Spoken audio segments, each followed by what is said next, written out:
आज का हमारा टॉपिक है श्वसन तंत्र, रेस्पिरेटरी सिस्टम।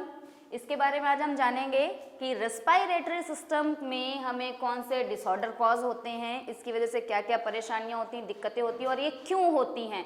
तो ये जानने से पहले हम इसकी एनाटॉमी देखेंगे कि हमारे रेस्पिरेटरी सिस्टम की एनाटॉमी क्या होती है, कहाँ से स्टार्ट होता है, कहाँ पे खत्म होता है। ठीक है, सबसे पहले जो हमारा रेस्पिरेटरी सिस्टम है, इसके जो पहला भाग है ये हमारा नासा मार्ग होता है, जिसे नेजल कैविटी कहते हैं। नेजल कैविटी जो हमारी होती है, नासा मार्ग दो गुहाओं में बटा होता है, लेफ्ट एंड राइट। जो हिस्सा इसको बीच से डिवाइड करता है उसको नेजल सेप्टम कहते हैं, एक पर्दे का काम करता है।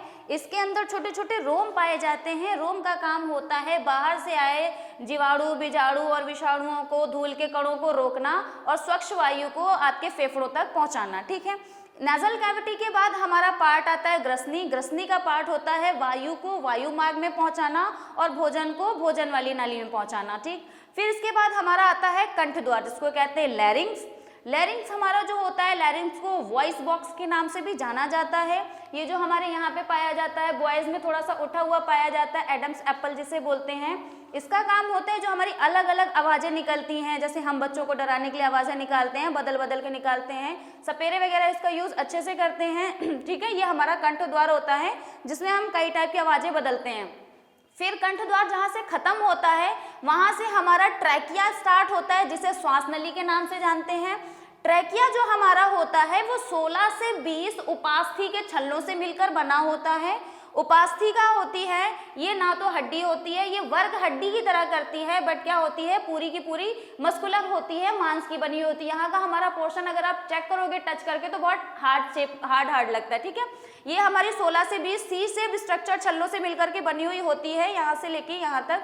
जहाँ पर हमारी श्वास नली खत्म होती है वहां से हमारी श्वसनी स्टार्ट हो जाती है। हमारी श्वास नली ही आगे जाकर के दो पार्ट में डिवाइड होती है, जो श्वसनी के नाम से जानी जाती है, लेफ्ट एंड राइट में। लेफ्ट वाली आपके लेफ्ट फेफड़े में जाती है और राइट वाली राइट में जाती है। ये हमारे लेफ्ट एंड राइट फेफड़े हैं। इसके बाद जो हमारी ब्रोंकी होती है, श्वसनी होती है, ये और प्राथमिक, द्वितीयक, तृतीयक, प्राइमरी, सेकेंडरी, टर्सरी पार्ट्स में डिवाइड होती है, जैसे जड़ों के ऊपर जड़ें निकली रहती हैं उस टाइप के। ठीक है, जो लास्ट वाली होती है टर्सरी ब्रोंकी हमारी होती है, उसमें छोटे छोटे गुब्बारे नुमा स्ट्रक्चर पाए जाते हैं।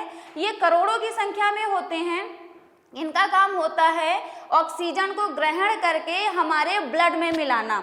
ठीक है, ये हमारी ऑक्सीजन को लास्ट में ग्रहण करते हैं और हमारे ब्लड में मिलाते हैं, जिसकी वजह से ब्लड जब ऑक्सीजन में मिलता है तब हमारा रुधिर क्या होता है, शुद्ध होता है। ये हमारा था रेस्पिरेटरी सिस्टम। अब हम देखेंगे कि रेस्पिरेटरी सिस्टम में होने वाले डिसऑर्डर क्या होते हैं। आज हमने कुछ डिसऑर्डर लिए हुए हैं, जिसमें से हमारा अस्थमा है, एम्फाइसीमा है, ऑक्यूपेशनल रेस्पिरेटरी डिजीज है, ब्रोंकाइटिस है और प्लूरेसी है।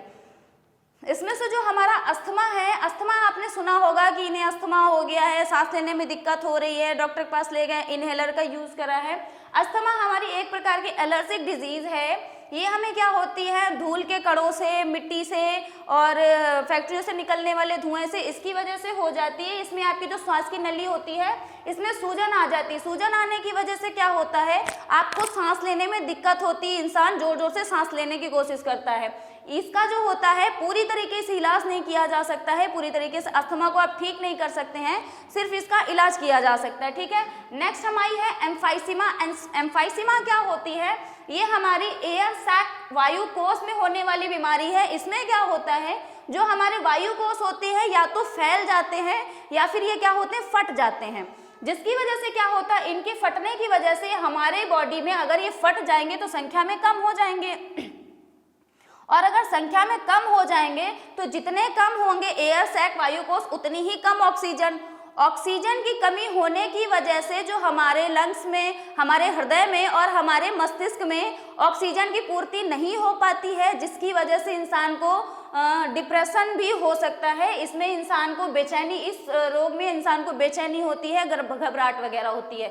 ये बहुत ज़्यादा खतरनाक हो सकता है। ठीक है, नेक्स्ट हमारी है व्यावसायिक श्वसन रोग। ये हमारा क्या होता है, उन लोगों में होता है जो निर्मय की फैक्ट्री में, पटाखे की फैक्ट्री में या फिर पत्थर काटने वाली जगहों पे काम करते हैं, जिसकी वजह से लोगों के जो लंग्स में होता है उनके पार्टिकल्स इकट्ठा हो जाते हैं।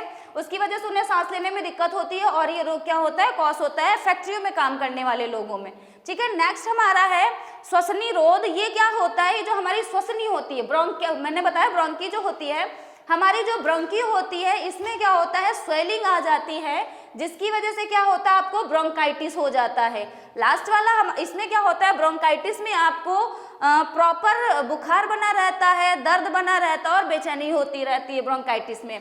प्लूरिसी में क्या होता है, हमारे जो लंग्स होते हैं फेफड़ों में, प्लूरल गुहा में जिसमें रहते हैं, उसमें एक चिकना चिपचिपा पदार्थ पाया जाता है। क्या होता है, जो हमारे फेफड़ों की जो दीवारें होती हैं उनसे एक चिकना चिपचिपा पदार्थ निकलता है, जिसकी वजह से क्या होते हैं, नमी में बने रहते हैं। ये क्या होता है, प्लूरिसी में वो श्लेष्म में स्रावित करने वाली जो ग्रंथियां होती हैं वो बेकार होने लगती हैं, जिसकी वजह से हमारे जो फेफड़ों में होती है प्रॉब्लम होने लगती है। इसकी वजह से हमें प्लूरिसी कॉज होता है। आज हमने जाना हमारा श्वसन तंत्र के बारे में और इससे होने वाले डिसऑर्डर के बारे में।